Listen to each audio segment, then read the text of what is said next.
बच्चों, राधे राधे, जय श्री राम। कैसे हो आप सभी? बढ़िया? तो हम भी बढ़िया।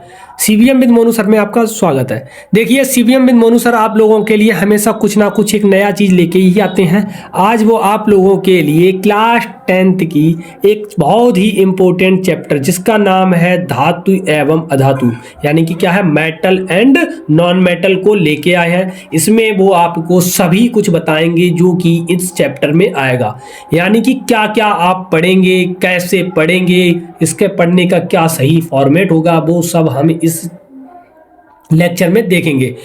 तो आज का जो लेक्चर है वो शुरू करेंगे और इसमें हम क्या करेंगे, इसमें जो मुख्य होंगे वो होंगे हमारे क्या, धातु एवं अधातु में अंतर। क्या होता है धातुओं और अधातुओं में अंतर? तो सबसे पहला सवाल हमारे सामने ये उठता है कि धातु ही क्या होती है, मेटल्स ही क्या होते हैं, ठीक है ना। तो उनको शुरू करने से पहले देखो सबसे पहले क्या आता है हमारे पास कि धातु क्या होती है। वे तत्व जो ऊष्मा तथा विद्युत का चालन करते हैं धातु कहलाते हैं। यानी कि क्या है कि वे सभी तत्व जिसमें, देखो, वे सभी तत्व जिसमें ऊष्मा, किसका ऊष्मा और विद्युत, दो चीजों का अगर चालन होता है, किसका ऊष्मा और विद्युत का अगर चालन होता है, तो उन सबको क्या कहते हैं, हम उन सबको कहते हैं धातुएं। ठीक है। अब धातुएं कई प्रकार की होती हैं, ठीक है। यानी कि धातुएं कितने प्रकार की होती हैं, यानी कि धातुओं के कई सारे रूप होते हैं। जैसे एक होती है मुलायम धातु, एक होती है नरम धातु, एक होती है ऐसी कि मतलब द्रव धातुएं, ठीक है। धातुओं में भी क्या, यानी कि अवस्थाओं में कई सारे तरह के परिवर्तन होते हैं। तो जैसे कि आपके एक एग्जाम्पल लिखा है, कौन सा लिखा है, आयरन। आयरन कैसी है, आयरन मतलब लोहा। आयरन तो पता है ना क्या होता है, लोहा। फिर कॉपर, कॉपर भी क्या होती है, एक धातु है, ठीक है ना। इसमें भी क्या होता है, बिजली का प्रवाहन होता है। जैसे कि आप घर में देखा ना, घर में तार होते हैं कि अगर कोई भी आया लाइट को सही करने वाला, तो वो क्या कहते हैं कि कॉपर का तार मंगाना, क्योंकि कॉपर का तार क्या होता है, सबसे अच्छा होता है। आयरन, लोहा, लोहे में भी क्या होता है, बिजली का गमन होता है। एल्यूमिनियम, एल्यूमिनियम के भी तार होते हैं, जो कि आपने देखे होंगे खंभों पर, अपने क्षेत्र में खंभे देखे होंगे, उनमें जो तार का यूज किया जाता है वो ज़्यादातर किसके होते हैं, एल्यूमिनियम के ही होते हैं। मैग्नीशियम, मैग्नीशियम भी एक धातु होती है, इसमें भी बिजली का प्रवाह हो सकता है। अगर बिजली का प्रवाह नहीं हो, बिजली का प्रवाह अगर होता है, तो इन्हें तो हम क्या कह देते हैं, धातु कह देते हैं। इन्हें क्या कह देते हैं, हम धातुएं कह देते हैं। और अगर मान लीजिए कि बिजली का प्रवाह ना हो, अगर बिजली का प्रवाह ना हो, तो उसे कहते हैं, अगर इन चीज़ों का प्रवाह यानी कि विद्युत का प्रवाह ना हो, विद्युत का प्रवाह ना हो, तब उसे कहते हैं, हम क्या कहते हैं, अधातु। उसे क्या कह देते हैं हम लोग, अधातुएं कहते हैं। क्या कहते हैं, अधातुएं। ठीक, इनमें तो कोई दिक्कत नहीं होगी। अब जो बिजली यानी कि जो विद्युत, जो धातुएं होती हैं, ये क्या होती हैं, विद्युत तथा ऊष्मा की कैसी होती हैं, सुचालक। अब ये सर सुचालक क्या शब्द होता है, सु माने होता है अच्छा और चालक माने होता है चालन करने वाला। यानी कि सुचालक का मतलब क्या होता है, अच्छा चालन करने वाला। चालन करने वाला का मतलब होता है इनमें अच्छी तरह से विद्युत का चालन होता है, करने वाला। अब ये अधातुएं होती हैं, अधातुएं क्या होती हैं, ये होती हैं कुचालक। अरे कुचालक यानी कि इंसुलेटर्स। अब ये कुचालक क्या होती हैं, जैसे देखो, जैसे कि कु माने होता है बुरा और चालन माने होता है चालक। चालक माने क्या होता है, चालन करने वाला। चालन जैसे कि एक ड्राइवर होता है ना, तो वैसे ही उसे क्या हिंदी में कहते हैं, ड्राइवर को चालक, ठीक है ना। बुरा चालन करने वाले, ये वाला, ये क्या होते हैं, ये अच्छी तरह से इनमें बिजली का प्रवाह नहीं होता है। और जो अधातुएं होती हैं उनमें नहीं होता है, लेकिन धातुओं में खूब अच्छी तरह से होता है। ठीक, तो देखो कुछ धातुएं हमारे पास ऐसी होती हैं, जैसे कि धातुओं की जो संख्या होती है वो कितनी होती है, 91। कितनी होती है, 91। अधातुओं की संख्या कितनी होती है, 20। कितनी होती है, 20। ठीक है, धातुओं की संख्या कितनी होती है हमारे पास, 20। अब कहना कि और टोटल तत्व कितने होते हैं, टोटल जो तत्व होते हैं वो होते हैं 118। कितने होते हैं, टोटल जो तत्व होते हैं वो कितने होते हैं हमारे पास, 118। 118 में आपके पास 91 तो क्या आई, धातुएं। 91 क्या आई, धातुएं। ठीक, 20 क्या आई, अधातुएं। 20 क्या आई, अधातुएं। अब उसके बाद देखो जोड़ो, कितनी हो गई, 111 बची 7, तो 7 ये क्या होती हैं? ये होती हैं उपधातुएं। उपधातुएं का मतलब होता है कि जो बिल्कुल बीच की हों। बीच का मतलब होता है जिसमें धातुओं और अधातुओं दोनों के गुण हों, वो क्या होती हैं? हमारी उपधातुएं होती हैं। वो क्या होती हैं? हमारी उपधातुएं होती हैं। जैसे आपका गैंडियम हो गया है, एंटीमनी हो गया है, बिस्मथ हो गया है, टेलेनियम हो गया है, पोलोनियम हो गया है। इनके एग्जाम्पल है। इनके क्या है? एग्जाम्पल किसके? अधातुओं के, सॉरी उपधातुओं के। ठीक। अब अधातुएं क्या होती हैं? देखो यही लिखा है, देखो अधातुएं क्या होती हैं? वे तत्व जो ऊष्मा तथा विद्युत का चालन नहीं करते हैं, वे तत्व जो ऊष्मा तथा विद्युत का चालन नहीं करते हैं, उन्हें अधातुएं कहते हैं या अधातुएं कहलाती हैं। क्या?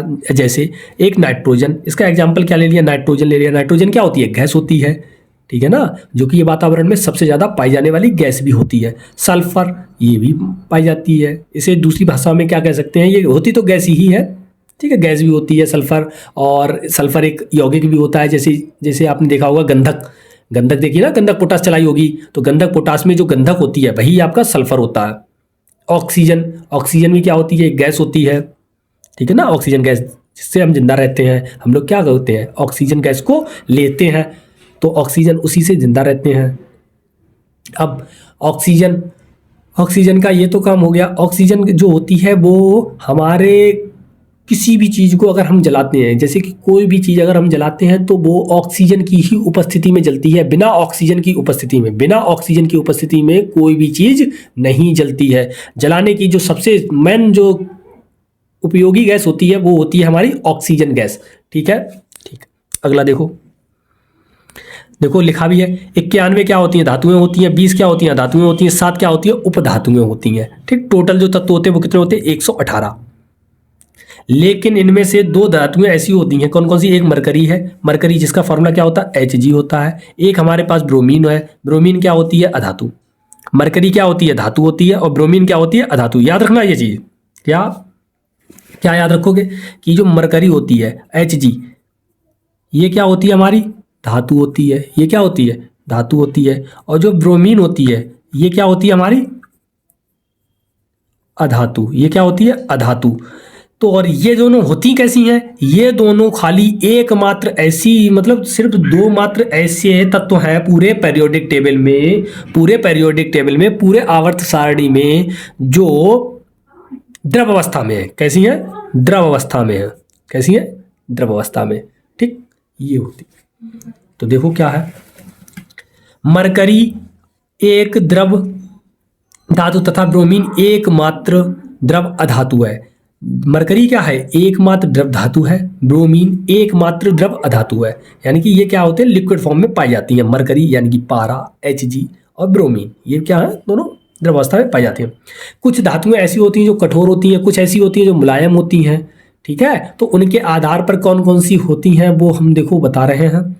कुछ जैसे कि कठोर धातुओं में जैसे आयरन है। आयरन का मतलब लोहा। लोहा कैसा होता है? कठोर होता है, सबको पता है। लोहा कैसा होता है? सबको पता है, कठोर होता है। कॉपर कैसा होता है? कॉपर धातु है, देखी है, तार बने होते हैं ना। अगर ना देखी हो तो जो हमारे घर के तार होते हैं बिजली वाले, वो सब किसके होते हैं? कॉपर के ही बने होते हैं। ये भी कैसी होती है? कठोर होती है। अगला है हमारा प्लेटिनम। प्लेटिनम ये एकमात्र ऐसी धातु है जो सबसे महंगी है। यानी कि सबसे महंगी धातु है, कोई पूछे तो कौन सी? प्लेटिनम। इतनी महंगी होती है कि कम से कम सोने से मतलब कई गुना होती है, 4-5 गुना करीब महंगी होती है, ठीक है। तो ये प्लेटिनम है। इसे Pt से, इसके सबके सिंबल भी लिखे हुए हैं, देखो, आयरन का Fe, कॉपर का Cu, प्लेटिनम का Pt, ठीक है। अब कुछ नरम धातुएं होती हैं। नरम धातुएं ऐसी होती हैं जिनको हम चाकू से काट सकते हैं। जैसे कि ये बहुत नरम होती है, इनको हम चाकू से भी काट सकते हैं। जैसे कि सोडियम हो गया, पोटेशियम हो गया, एल्यूमिनियम। अब ठीक है, इनको हम क्या कर सकते हैं? बहुत नरम होती है, चाकू से भी काट लेते हैं। ये नरम धातुओं में सोडियम का Na, पोटेशियम का K, एल्यूमिनियम का Al। पहला अक्षर सबका बड़ा बनेगा, दूसरा कैसा बनेगा? छोटा। पहला हर किसी का बड़ा, दूसरा वाला छोटा, इस तरह से रहेगा, ठीक है ना। आगे देखो, सबसे अधिक आघातवर्धनीय धातु। अब सबसे पहले आपको आघातवर्धनीयता के बारे में बता दें, होता क्या है। जैसे कि देखो, हमने लिखा आघातवर्धनीय गुण। आघातवर्धनीय गुण, अगर आघातवर्धनीय गुण क्या होता है? अगर जैसे किसी भी चीज़ को हम पीटते हैं, जैसे लोहा है, लोहे को आपने देखा है कि जो लोहार होते हैं वो हथौड़े से क्या करते हैं? पीटते हैं। हथौड़े से क्या करते हैं, पीटते हैं। और पीट कर क्या करते हैं, एक चादर भी बना सकते हैं, वो कुछ भी शेप दे देते हैं। तो यानी कि क्या कर सकते हैं, पीट के खूब इसे हम पतला कर सकते हैं। पीट पीट के क्या करते हैं, बहुत पतला करते थे ना, तो उसी को कहते हैं आघात वर्धनीय गुण। यानी कि जो पीट पीट के जो इसका पतला चादर के समान जो बनने की जो गुण होता है, उसी को क्या कह देते हैं, आघात वर्धनीय गुण कहते हैं। फिर से एक बात सुन लो कि धातुओं को पीट पीट कर देखो, जैसे कि पीट कर चादर के समान बनने का गुण, इसी को क्या कह देते हैं हम लोग, आघात वर्धनीय गुण कहते हैं। क्या कहते हैं इसे, आघात वर्धनीय गुण कहते हैं। ठीक है, ठीक। अगला देखो, एक और गुण बता दें आपको, वो क्या होता है, तन्यता गुण। ठीक है, ये बताया है तो वो भी बता दें, अभी इनकी जरूरत पड़ेगी, क्या होता है ये आपको और डिटेल में बताएंगे। ठीक है, तन्यता क्या होता है, देखो जैसे कोई भी चीज़ है, तार, अगर मान लो कि तार के रूप में बनाना, किसी भी धातु को अगर हम तार के रूप में खींच के बनाते हैं, तार के रूप में बनाना, तार का मतलब क्या होता है, तार का मतलब होता है खींच के खूब सारा लंबा कर देना, यानी कि उसको खींच के इतना बड़ा कर देना कि जैसे खींचते ना तार को, क्या करते हैं हम लोग, जैसे कि खींचो, किसी भी चीज़ को खींचो और वो तार के रूप में खूब सारी लंबाई उसकी बढ़ जाए, तो उसी गुण को कहते हैं हम लोग तन्यता। क्या कहते हैं, तन्यता, या तन्य भी कह सकते हैं। ठीक ठीक, ये था आघात वर्धनीय अवयव गुण। अब हम कौन सी, देखो अब आपको बताते हैं कि जो सबसे अधिक आघात वर्धनीय धातु होती है, सबसे अधिक आघात वर्धनीय धातु कौन सी होती है, सोना। यानी कि सोने को क्या होता है, जो सोना होता है जिसकी ये आभूषण बनते हैं और जो कि ये सबको जिसकी पाने की इच्छा होती है, सोना, वो सबसे महंगी धातु होती है। कैसी होती है, सबसे महंगी धातु होती है। ठीक है, उसके बाद है आपकी चांदी। चांदी भी क्या होती है, खूब महंगी होती है, पता है ना, सोना 75,000 76,000 अभी चल रहा है, चांदी वो भी लगभग 700-800 रुपये, ठीक है ना, चल रही है, किलो में नहीं, तोला 10 ग्राम। ठीक है, और सोना होता है, सोना के किस में मापा जाता है, सोने की जो शुद्धता होती है वो मापी जाती है किस में, कैरेट में। किस में मापी जाती है, कैरेट में। ठीक है, अगर सबसे 24 कैरेट का अगर सोना है, 24 कैरेट का अगर सोना है, तो इसका मतलब है वो क्या है, सबसे शुद्ध है, सबसे शुद्ध है। ठीक है, सोना क्या होगा, सबसे शुद्ध होगा, 100% प्योर। 100% कैसा होगा, प्योर होगा। ठीक है, अगर मान लो कि वो है, लेकिन ऐसा मिलता नहीं है आभूषण में, क्योंकि अगर वो, ठीक है, मिलता तो है लेकिन वो क्या होता है, इतना मुलायम होता है, इतना मुलायम होता है कि अगर उससे कोई भी आभूषण बनाएंगे तो क्या होगा, वो तुरंत ही मुलायम की वजह से क्या होगा, टूट जाएगा या चिपक जाएगा, आभूषण सही से नहीं बनेगा। इसीलिए क्या करते हैं, 20 के, 18 के, 22 कैरेट के बनाए जाते हैं। ठीक है, तो ये कम कैरेट के बनाए जाते हैं, उसमें मिला देते हैं, दूसरी धातु में मिला देते हैं, मजबूत धातु में। जैसे देखो, कुछ ऊष्मा की सुचालक होती हैं। ऊष्मा की सुचालक का मतलब होता है जिसमें ऊष्मा अच्छी तरह से आ जा सके, जैसे कि चांदी और तांबा। जैसे कि चांदी क्या होती है, ऊष्मा की और विद्युत की। अब जैसे विद्युत की सबसे अच्छी चालक का पूछे, विद्युत की सबसे अच्छी चालक, यानी कि विद्युत की सबसे अच्छी सुचालक कौन होती है, चांदी होती है। कौन होती है, चांदी होती है। कहते हैं ना, तेरी तो चांदी चांदी हो गई, यानी कि तो मतलब सीधी सी बात है, ये सबसे धनी, मतलब सबसे विद्युत का सबसे ज्यादा धनी कौन होता है, चांदी, जिसका फॉर्मूला, जिसका सिंबल क्या होता है, Ag। तांबा, तांबा क्या होता है, Cu, कॉपर, जिसे क्या कहते हैं, कॉपर। ये भी क्या होता है, अच्छा सा सुचालक होता है। इसीलिए क्या करते हैं, इसका उपयोग कहाँ किया जाता है, कहाँ किया जाता है, धातुओं का, यानी कि जो तांबा होता है इसका उपयोग कहाँ किया जाता है, इसका उपयोग किया जाता है बिजली के तार बनाने में। ठीक, कुछ ऐसी भी होती है जिसमें विद्युत की, वो सॉरी ऊष्मा की कुचालक होती है, जब अभी हम बता रहे थे, जैसे कि लीड है, मरकरी है, ठीक है, बिस्मथ है, ये क्या है, और हमारे पास जर्मेनियम है, टाइटेनियम है, ये क्या होती हैं, विद्युत की उस तो नहीं, लेकिन ऊष्मा की तो कुचालक होती है। ऊष्मा की कुचालक का मतलब होता है जिसमें ऊष्मा ना बहे। अभी अभी आपको बताया ही था, कुचालक का मतलब क्या था, कु माने बुरा और चालक माने होता है चालन करने वाला, यानी कि बुरा चालन करने वाला। ठीक है ना, तो इसी को क्या कह देते हैं हम लोग, कुचालक कहते हैं। और सुचालक को तो बता ही दिया, अच्छा चालन करने वाला। ठीक, अगला देखो, अगला इसके बाद है सबसे अधिक तन्य धातु, यानी कि सबसे ज्यादा खींचा किसको जाता है, खींच के किसको तार के रूप में बना सकते हैं, वो है हमारा सोना, एकमात्र धातु सोना। सोना ऐसी धातु है जिसको हम खींच के बहुत बड़ी चादर के रूप में बना सकते हैं। लगभग आपको एक चीज और बता दें, नोट करने वाली, याद रखना इस चीज को, बहुत इंपॉर्टेंट है, जल्दी से ढूंढे ना मिलेगी।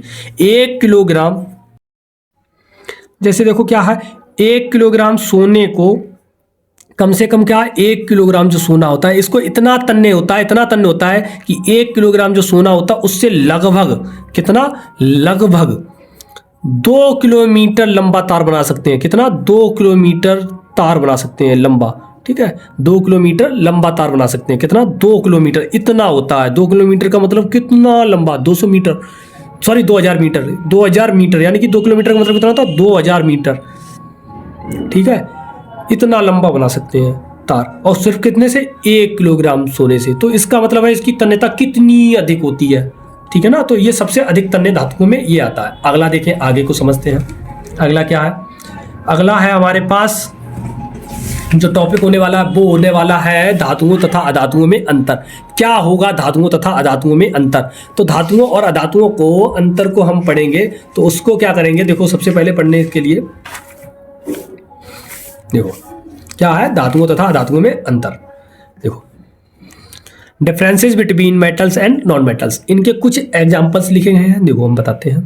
देखो धातुओं के कुछ गुण इधर लिखे हैं, इधर लिखी हैं अधातुएं, इधर धातुएं, इधर लिखी होंगी अधातुएं। एक ही पेज को हमने क्या किया, 2 पार्ट में डिवाइड कर दिया है, ठीक है। तो देखो किस तरह से करेंगे। सबसे पहले देखो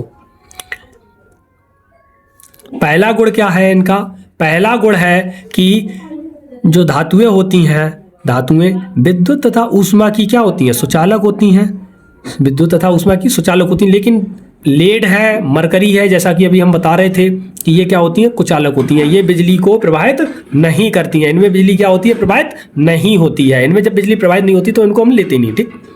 अगला आ जाओ, ये विद्युत की क्या होती हैं, कुचालक होती हैं, तो पूर्ण रूप से होती हैं। लेकिन एक इनमें से एक ऐसी धातु होती है जिनका नाम है ग्रेफाइट। ग्रेफाइट वो कैसी होती है, विद्युत की सुचालक होती है, ठीक है, विद्युत की सुचालक होती है। तो लिखा भी है, देखो विद्युत तथा ऊष्मा की कुचालक होती हैं, लेकिन किसको छोड़कर, ग्रेफाइट को छोड़कर। तन्यता तथा आघात वर्धनीय होती हैं, यानी कि इनको खींच के बड़ा कर सकते हैं इनको, और आघात वर्धनीय पीट के चादर के रूप में कन्वर्ट कर सकते हैं। और ये ऐसा नहीं करती हैं, अगर इनको हम करेंगे भी तो ये क्या हो जाएंगी, टूट जाएंगी, ठीक है ना, टूट जाएंगी। कैसे हो जाएंगी, ये टूट जाएंगी। अब जैसे धातुएं हैं, धातुओं का, लोहे का सबको पता है कि जो गलनांक होता है, क्वथनांक होता है, वो कैसा होता है, उच्च होता है। गलनांक का मतलब क्या होता है, इनका क्या होता है, उच्च गलनांक होता है। कैसा होता है, उच्च गलनांक। गलनांक का मतलब होता है, गल माने गलना, अंक माने होता है, गलन माने क्या होता है, अंक। देखो अगर गलनांक को हम अलग अलग करते हैं, गलनांक को क्या कर रहे हैं, अलग अलग कर रहे हैं, क्या, गलन प्लस अंक। गलन माने होता है जिस पर ये गल जाए, जिस पर ये क्या हो जाए, गल जाए। और अंक माने होता है तापमान, यानी कि वह तापमान जिस पर कोई पदार्थ गलता है, जिस पर कोई पदार्थ गलता है उसी को क्या कह देते हैं, उसका गलनांक कहते हैं। वह टेम्परेचर जिस पर कोई भी पदार्थ गलता है उसे क्या कहते हैं, गलनांक कहते हैं, ठीक। तो अब ये धातुएं हैं, धातुएं क्या होती हैं, आपने लोहे को गर्म करना, लोहे को अगर हम क्या करते हैं, गर्म करते हैं, किसको, अगर हम लोहे को गर्म करते हैं तो क्या होता है, ये जल्दी से पिघल जाता है, जल्दी से पिघलता है नहीं, इसे बहुत टाइम लगता है। तब ये सिर्फ मुलायम होता है, क्या होता है, सिर्फ मुलायम होता है। और अगर इसे हमें गलाना होगा तो गलाने के लिए लगभग इसको हम 1500 डिग्री सेंटीग्रेड, यानी कि बहुत ज़्यादा टेम्परेचर देना पड़ता है, तब ये कहीं जाके लगभग कितना 1500 डिग्री सेंटीग्रेड पे जाके कहीं ये पिघलता जाके है। तो इसका टेम्परेचर बहुत अधिक होता है, यानी कि इसका गलनांक क्या होता है, बहुत अधिक होता है, ठीक है। तो इनका गलनांक कैसा होता है, बहुत उच्च होता है। लेकिन कुछ ऐसी होती हैं जिनका नहीं भी होता है। अरे भाई अपवाद तो हर किसी में है, अपवाद तो क्या है, हर किसी में है, ठीक है ना। तो जैसे कि एक सीजियम है, गैलियम है, ये क्या होती है, सीजियम और जो गैलियम है ये कैसी होती हैं, थोड़ी कम इनका गलनांक होता है। इनका गलनांक कैसा होता है, उनकी तुलना में कम होता है, ठीक है ना। अब जो अधातुएं हैं, अधातुएं क्या लिखी, देखो हीरे के अलावा कम गलनांक वाले, यानी कि हीरा तो जो होता है, हीरा भी अधातु है। देख लो यहाँ पे हीरा का फॉर्मूला क्या होता है, जैसे देखो हीरा है, ग्रेफाइट है और कार्बन, ग्रेफाइट और कार्बन, ठीक है, 3 चीजें हैं। ये क्या होते हैं, कार्बन के अपर रूप होते हैं। फुलरीन भी है, ठीक है, कई सारे हैं, फुलरीन भी है, फुलरीन, ठीक है, ये सब क्या है, कार्बन के अपर रूप है। इनका भी फॉर्मूला सी, इनका भी सी, इनका भी सी, इनका भी सी, ये सब क्या है, ग्रेफाइट है। बस ये अलग बात है कि इसका सी है, यानी कि C6, इसमें 3 कार्बन होते हैं, 6 कार्बन होते हैं, इसमें कम होते हैं, ये कार्बन ही है, इसमें लगभग 50-60 होते हैं, यानी कि 50 से 60 के बीच में लगभग रहता है, कितना, 50 से 60 फुलरीन, ठीक है। और ये इसकी आकृति कैसी होती है, फुटबॉल की जैसी होती है। फुटबॉल देखिए ना हम लोगों ने, कि इस तरह से उसमें, ठीक है, बने होते हैं फुटबॉल में, और फुटबॉल में इस तरह से ये रहते हैं ना, इस तरह की इसकी, और ये बहुत कठोर होती है, बहुत मजबूत होती है। कैसी होती है, बहुत मजबूत है। फुटबॉल बना रहे हम, ठीक है, बनती नहीं, हम पे ड्राइंग थोड़ी खराब है, ठीक है। तो ये क्या है, फुटबॉल जैसी होती है। कैसी होती है, फुलरीन, फुलरीन की शेप क्या होती है, फुलरीन कैसी होती है, फुटबॉल जैसी। कैसी होती है, फुटबॉल जैसी, ठीक है ना, कोई दिक्कत, कोई दिक्कत। अगला देखो, सोडियम और पोटेशियम को छोड़कर उच्च घनत्व। अब घनत्व इनका कैसा होता है, उच्च होता है। घनत्व बराबर होता क्या है, सबसे पहले आपको ये पता होना चाहिए। घनत्व बराबर क्या होता है, द्रव्यमान बट्टे आयतन। घनत्व बराबर क्या होता है, द्रव्यमान बट्टे आयतन होता है ना। घनत्व बराबर क्या होता है, द्रव्यमान बट्टे आयतन, ठीक है। घनत्व बराबर क्या होता है, द्रव्यमान बटे आयतन।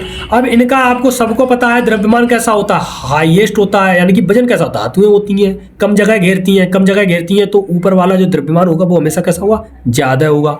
और अगर ऊपर वाली चीज़ ज़्यादा होती है और नीचे वाली चीज़ अगर हमारी वही रही या कम रही, नीचे वाली कम रही, क्योंकि इनका आयतन की तुलना में आयतन तो कैसा होता है, कम होता है, आयतन कैसा होता है, कम होता है, और वजन होता है ज़्यादा, तो इसीलिए इनका घनत्व कैसा होता है। अब ऊपर वाली चीज़ ज़्यादा है, नीचे वाली कम है, तो स्वाभाविक रूप से घनत्व कैसा होगा, ज़्यादा होता है। कैसा होता है, ज़्यादा होता है। लेकिन सोडियम और पोटेशियम को छोड़कर, सोडियम क्यों, सोडियम का द्रव्यमान अभी बताया था कैसा होता है, कम, क्योंकि ये कैसी होती है, मुलायम धातु होती है, ठीक है ना। इसमें तो किसी प्रकार की कोई समस्या नहीं। अब इनका इनका जो घनत्व होता है वो कम होता है, क्यों, क्योंकि इनका आयतन ज़्यादा होता है। इनकी जो, जैसे यहाँ पे देखो, जो धातुओं में क्या होता है, धातुओं में इनका आयतन कैसा होता है, धातुओं का जो आयतन होता है वो कैसा होता है, यहाँ पर कम होता है। लेकिन अधातुओं का जो आयतन होता है वो कैसा होता है, ज़्यादा। यानी कि अधातुएं क्या होती हैं, ज़्यादा जगह घेरती हैं। आयतन का मतलब क्या होता है, जगह घेरना। इनका आयतन कैसा होता है, ज़्यादा होता है, क्योंकि ये क्या करती हैं, ज़्यादा जगह घेरती हैं, ठीक है ना, जगह घेरती हैं, ठीक है ना। ये क्या करती हैं, ज़्यादा जगह घेरती हैं, इसीलिए इनका जो कैसा होता है, ज़्यादा होता है, ठीक है ना। आगे देखो, अगला देखो, इनके जो धात्विक ऑक्साइड होते हैं वो कैसे होते हैं, क्षारीय होते हैं या उभयधर्मी होते हैं। किन की बात कर रहे हैं, धातुओं की। कैसे होते हैं ये आपको हम बताएंगे बाद में, क्योंकि अभी इनकी ज़रूरत नहीं है, और क्या होती हैं ये हम आपको डिटेल में बताएंगे, लेकिन वेट करो, अगला लेक्चर में बताएंगे, ठीक है ना। अधातुओं के ऑक्साइड कैसे होते हैं, लेकिन आपको ये याद कर लो, ठीक है ना। अधातुओं के ऑक्साइड अम्लीय या उदासीन हो सकते हैं, कैसे होंगे वो हम आपको बताएंगे। अब जैसे कि देखो, साधारण ताप पर ठोस होते हैं, यानी कि धातुएं क्या होती है, साधारण ताप पर ठोस होती है। लेकिन मरकरी कैसी होती है, द्रव अवस्था में होती है। अब जो धातुएं होती हैं वो ठोस, द्रव, गैस तीनों अवस्थाओं में पाई जाती है। जैसे ठोस में अगर पूछ ले, ठोस में कि अधातुओं में ठोस कौन सी पाई जाती है, अधातुओं में, ठीक है, ठोस अधातु। अगर ठोस अधातु की बात करते हैं, जैसे कि हमारा फास्फोरस हो गया है, ठीक है, कार्बन हो गया, ये कैसी होती है, ठोस अवस्था में होती है। द्रव अवस्था में द्रव अधातु अभी अभी बताया है, कौन सी होती है, ब्रोमीन होती है, बताया था ना, कौन सी होती है, ब्रोमीन, जिसका क्या होता है, Br। उसके बाद गैस अधातुएं कौन कौन सी होती हैं, बाकी तो गैस तो बहुत ही होती हैं, गैस के बारे में क्या बताए, कितनी होती हैं, देखो, जैसे कि हाइड्रोजन गैस हो गई है, ठीक है, क्लोरीन गैस हो गई है, उसके बाद हमारी नाइट्रोजन गैस हो गई है, ऑक्सीजन गैस हो गई है, ये सभी क्या है, द्रव अवस्था में है। तो ये क्या थी सब आपकी, ठीक है। आपकी क्या है, जब ये अधातुएं हैं तो ये कैसी होती है, तीनों अवस्थाओं में पाई जाती हैं। अब जैसे कि धातुओं के कुछ एग्जाम्पल भी लिखे हैं, जैसे कि आयरन है, कॉपर है, जिंक है, ये सब क्या है, धातुएं हैं। अब जैसे फास्फोरस है, क्लोरीन है, ऑक्सीजन है, नाइट्रोजन है, ये सब क्या है, अधातुएं हैं। तो ये थी आपके धातुओं एवं अधातुओं में अंतर और धातुओं एवं अधातुओं का परिचय। इसमें हमने किसी भी प्रकार की कोई भी चीज़ नहीं छोड़ी है और आपको इससे बेस्ट तरीका की एक एक चीज़ को मतलब पूरा समझाते हुए कोई भी नहीं बताएगा। अगर आप लोगों को ये वीडियो अच्छी लगी है तो इसको सब्सक्राइब जरूर करें। क्या करें, इसको सब्सक्राइब जरूर करें, लोगों के पास शेयर करें, सब्सक्राइब करें, लाइक करें और कमेंट करना ना भूलें अगर इस वीडियो आपको अच्छी लगी है तब। तो तब तक के लिए आप लोगों से राधे राधे, जय श्री राम। राधे राधे, जय श्री राम। ठीक है ना, तो सभी लोगों को राधे राधे, जय श्री राम।